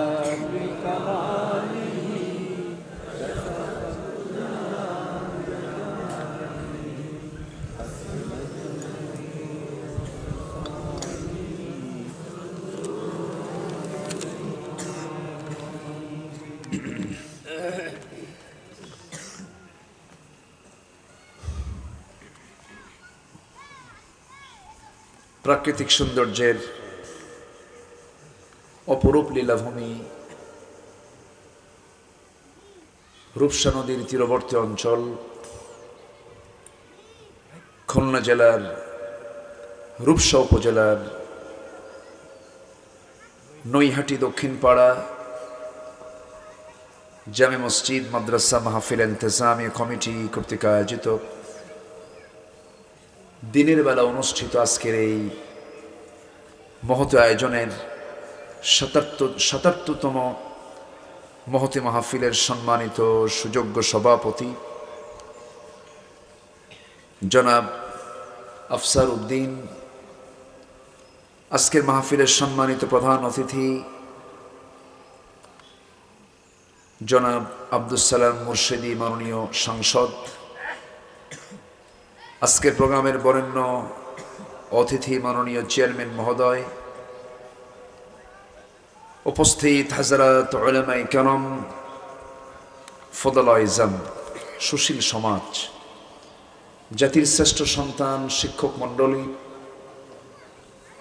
সামনে উপস্থিত আজকের মাহফিলের প্রধান আকর্ষণ, যাদেরকে নিয়ে আজকের এই সাজানো গোছানো বর্ণাঢ্য আয়োজন, তৌহিদের পতাকাবাহী, কালেমার ঝান্ডাবাহী, দ্বীন ইসলামের নর শারদুল বীর মুজাহিদ, প্রাণ প্রিয় সম্মানিত দ্বীনী ভাইরা, আড়ালে বসে আছেন শ্রদ্ধেয়া সম্মানিতা মা বোনেরা। আলোচনার সূচনায় আনুষ্ঠানিকতার মধ্য দিয়ে আমার পক্ষ থেকে আবারও দিল খোলা সালাম, আসসালামু আলাইকুম ওয়া রাহমাতুল্লাহি ওয়া বারাকাতুহু। সবাই কেমন আছেন? আমাকেও প্রশ্ন করলেন। আল্লাহ তাআলা আমাকে আপনার কাতারই রেখেছেন, আলহামদুলিল্লাহ। ঋতুর রাজা তো বসন্ত, কিন্তু এই বসন্ত পড়লে অসুখের পরিমাণ কমে না বাড়ে? বেড়ে যায়। ঋতুর পরিবর্তনে আমরা শীত হয়ে যাই, অসুস্থ হয়ে যাই। ঠান্ডা গরমের একটা প্রকোপ এখন দেখা দিচ্ছে। যাই হোক, আমরা সুস্থ হয়ে, সুস্থ থেকে, নিরাপদে থেকে পৃথিবীর সেরা জায়গা যেখানে কোরআনের আলোচনা হয়, পৃথিবীর শ্রেষ্ঠ মজলিস যেখানে কোরআনের বৈঠক হয়, এমন একটি জায়গায় আমরা আসতে পেরেছি, বসতে পেরেছি, সময় দান করার সুযোগ পেয়েছি। এমন তৌফিক যে আল্লাহ তাআলা করে দিলেন, সেই মহান জাল্লা শানুহুর দরবারে আমরা সবাই লাখো কোটি সুজুদ শুকর আদায় করি, মুহাব্বাতান বলে উঠছি আলহামদুলিল্লাহ। আবারও বলছি আলহামদুলিল্লাহ। সবাই বলছে সুবহানাল্লাহি আদাদা খালকিহি ওয়া রিদা নাফসিহি ওয়া জিনাতা আরশিহি ওয়া মিদাদা কালিমাতিহি। সবাই বলি আল্লাহু আকবার, আল্লাহু আকবার, লা ইলাহা ইল্লাল্লাহ, আল্লাহু আকবার, আল্লাহু আকবার, ওয়ালিল্লাহিল হামদ। সবাই বলি আল্লাহুম্মা লাকা আসলামতু ওয়া বিকা আমানতু ওয়া আলাইকা তাওয়াক্কালতু ওয়া ইলাইকা আনাবতু ওয়া বিকা খাসামতু। আমরা আল্লাহ তাআলার শুকর আদায় করে নিলাম। সম্মানিত হাজিরিন, আসর সালাতের পূর্ব পর্যন্ত কিছু কথা আমি বলার ইরাদা করছি, ইচ্ছা পোষণ করছি। আল্লাহ তাআলা যেন আমাকে আমলের নিয়তে বলার এবং আপনাকেও যেন আমলের নিয়তে শোনার তৌফিক দান করেন। একটু জোরে বলি আল্লাহুম্মা আমিন। সম্মানিত উপস্থিতি, আমার পূর্বের যিনি মেহমান ছিলেন, সুন্দর তেলাওয়াত, সুন্দর আলোচনা, সুন্দর বাচনভঙ্গি, সুন্দর সুন্দর কথা তিনি বলেছেন। আমার পরেও আলোচনা হবে, মাঝে আমি আছি। আমি সেখান থেকে কথা বলতে চাচ্ছি যেখান থেকে আমি তেলাওয়াত দিয়ে শুরু করেছি। সূরাটির নাম হলো সূরাতুশ শুরা। সূরাতুশ শুরা মানে হলো পরামর্শ। যেরকম একটা জাতীয়ভাবে পরামর্শ হয় আমার দেশে একটা জায়গায়, জাতির জন্য, এই জনগোষ্ঠীর জন্য জাতীয়ভাবে বসেন এমন একটা জায়গার নামটা কি বলেন তো? সংসদ। এই সংসদের যে বৈঠক, এই সংসদকে আরবিতে শুরা বলা হয়। কি বলা হয়? শুরা, পরামর্শ। আবার যে দলগুলো গিয়ে ওখানে বসে, এই দলের নামটাও আছে, একটা সূরা আছে, সূরাতুল আহজাব, দল সমূহ। আবার এইদিকে সূরা মানে হলো সংসদ, তাহলে দলও আছে, সংসদও আছে, দল কোনটা করতে হবে এটা মনে হয় বাদ পড়ছে, আছে না নাই?